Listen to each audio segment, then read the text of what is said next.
Tim and his colleagues developed the facilities, personnel, and technology to prepare clinical-grade, FDA-approved bioengineered cardiac muscle cells from patient cells. And those facilities were approved by the FDA, a major accomplishment.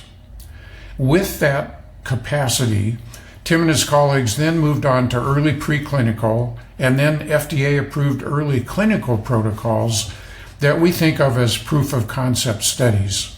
These are studies that showed it was actually going to be possible and practical to use these cell-based therapies in patients.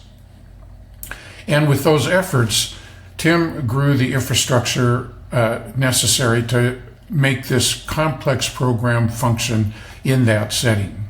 As those years moved on, Tim had a realization, though, and basically his next vision, and that was to appreciate that the complexity, scope, and volume of work required to do what he wanted to do went beyond the bounds that are possible for a research program in an academic medical center.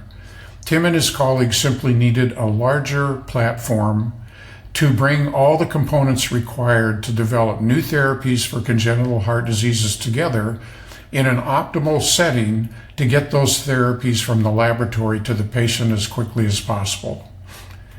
And so this became HeartWorks Foundation, the not-for-profit foundation where in fact now all of the HeartWorks facilities, personnel, manufacturing capability, preclinical and clinical programs live.